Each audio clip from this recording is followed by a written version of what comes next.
ආයිබෝවන් කියලා පිළිගන්නවා. අදත් මගේ YouTube channel එකට ඔයාලා හැමෝම ඔන්න ඉතින් ඔයාලට ගොඩක් වැදගත් වෙයි කියලා හිතෙන පුංචි අදහස් ගොඩක් එකතු කරගත්ත ලස්සන චූටි වීඩියෝ එකක් අරගෙන මං අදත් ආවා. අපි හිතන විදිහ චුට්ටක් විතර වෙනස් කරගත්තොත් අපිට දියුණු වෙන්න ලේසි වගේම හරිම්ම සතුටින් ජීවත් වෙන්න පුළුවන් කියන පණිවිඩය මගේ වීඩියෝ එකේ තියෙනවා. ඉතින් මං ආරාධනා කරනවා රැඳිලා ඉන්න මාත් එක්ක දිගටම වීඩියෝ එකේ. ඔන්න ඔයාලා ඔය දකින්නේ මට ළඟදිම හම්බුණා මේ මැටි වලන් තියෙන කඩේකට ගියාම ඔන්න ඔය පුංචි දරනුව කිචන් එක ලස්සන කරගන්න ආස කෙනෙකුට ඒකත් වැදගත් වෙයි කියලා හිතුණා නිසායි ඔන්න පෙන්නුවේ. රුපියල් 100ක් වගේ චූටි ගාණක් උනේ ඔය දරනුව. ඉතින් අපේ කවුන්ටර් টොප් එක පරිස්සම් කරගන්න ඒත් එක්කම ලස්සනට තියාගන්න ගොඩක් වැදගත් වෙයි කියලා මට හිතුණ නිසා මම ගත්තා. ඇත්තටම ගොඩක් ප්‍රයෝජනවත්. ඔයත් ඉතින් සිංහල අලුත් අවුරුද්ද වෙද්දි shopping කරනකොට මැටි වලන් තියෙන කඩයක් පැත්තට එහෙම ගොඩ වුණොත් බලන්නකෝ මේ වගේ item එකකුත් ඔයාටත් වැදගත් වෙයි. මං ඉතින් මැටි වලන් තියෙන කඩයක් පැත්තට ගොඩ වුණේ බුෆේ සෙට් එකක් ගන්න තීරණය කරා. ඔයාලා කලින් වීඩියෝ වල දැකලා තිබුණානේ බුෆේ සෙට් එකේ වලන් දෙකක් විතර මං තියාගෙන ඉන්නවා අපි තුන් දෙනාට කෑම කන්න. ඉතින් අද අපි තීරණය කරා බුෆේ සෙට් එකක් ගෙදරට ගේමු කියලා. මොකද අපිට විශේෂ අමුත්තොන්ට සංග්‍රහයක් කරන්න තියෙනවා. ඉතින් ඒක විශේෂ විදිහකට කරන්න හිතුණා. ඒත් එක්කම සිංහල අලුත් අවුරුදු හැම එද්දී අපිට කීප සැරයක්ම අමුත්තොන්ට සංග්‍රහ කරන්න වෙනවනේ.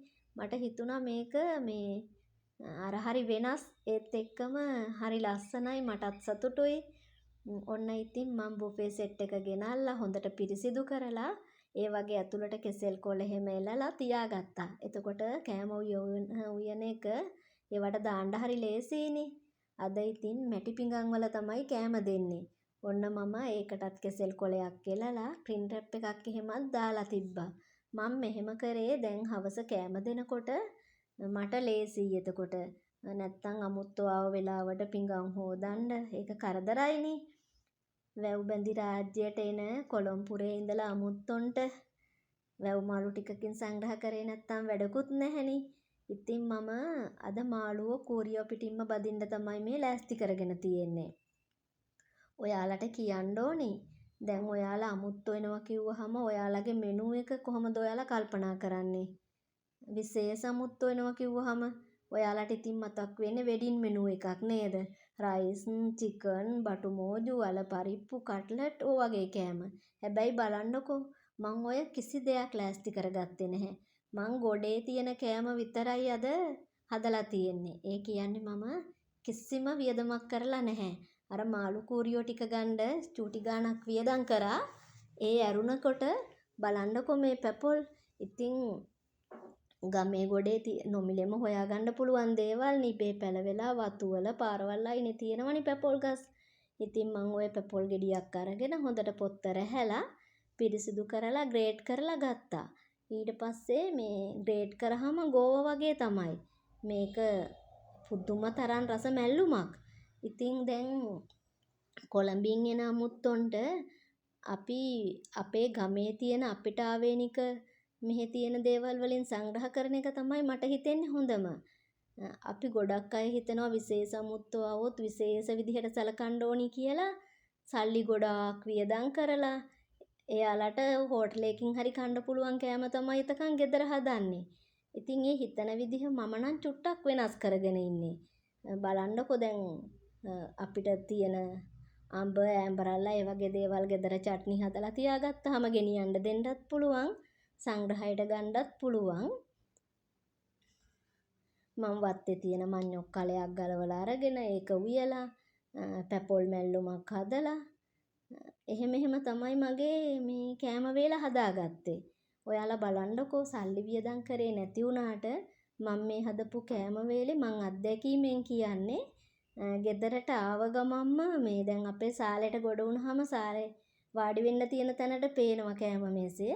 මේ බුෆේ එක කෑම මේසෙ තියෙනව දැකලා මේ අමුතු කෙලින්ම බුෆේ එක ළඟට ආවේ.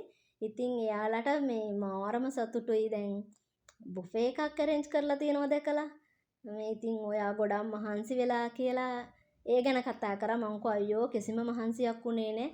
එහෙනම් ගොඩක් වියදම් කරලා ඇති. එහෙම කියන්න ගත්තා. මං කෝ බලන්නකෝ මං කොච්චර වියදම් කරලාද කියලා.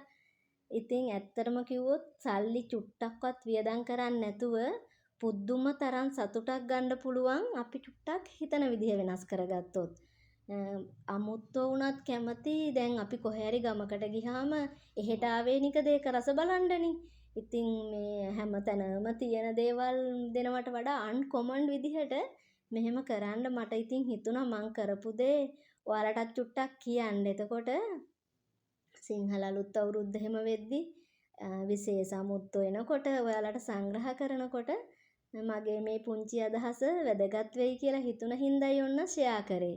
ඒත් එක්කම ආදරණීය ඉල්ලීමක් කරනවා ඔයා මාව බලන්නේ මාව සබ්ස්ක්‍රයිබ් කරලා නැතුව නම් මාව සබ්ස්ක්‍රයිබ් කරන්න කියලා. ඔයාලට මම පහුගිය වීඩියෝ එකකදී කිව්වා කිරිබත් නීට් එකට කපන්න පුළුවන් අච්චු මංගාව තියෙනවා. ඉතින් මම ඒ පණිවිඩය කිව්වහම ගොඩාක් අය WhatsApp එකට මැසේජ් තාමත් කරනවා. ඉතින් මගෙන් ඒවා මිලදී ගන්නවා. මම එයාලට ඒවා මේ දවස්වල යවන ගමන් මේ කාලය ගත කරන්නේ.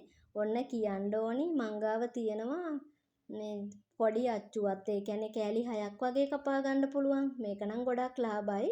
ඉතින් අර කෑලි 12කේ භාගය මේක. ඔයාලටත් ඕනි නම් ඉතින් මගේ WhatsApp නම්බර එක තියෙනවා. මට මැසේජ් එකක් දාන්න මම ඔයාලට ගෙදරට මෙවනවා.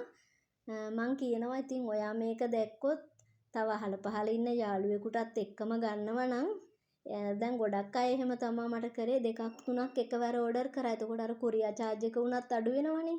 ඉතින් ලාභ දෙයක් බලලා කරන්න. එතකොට හිතවතුන්ටත් එක්කම ඔයාට ගන්න පුළුවන් නේ. මේකේ සෙන්ටිමීටර් 7 සමචතුරස්‍රාකාර හැඩයක් තියෙනවා. සෙන්ටිමීටර් 2ක උසක් තියෙනවා. ඔන්න ඉතින් අද වීඩියෝ එකෙනුත් මේ ලස්සන මගේ ගම ළඟ තියෙන වැව ළඟින් මං සමුගන්නවා. ආදරණීය ඔයාලා මං ආයෙත් ළඟදි දවසක අපේ ගෙදරට එක්ක යනකම් සතුටින් පරිස්සමින් ඉන්න. බුදු සරණයි.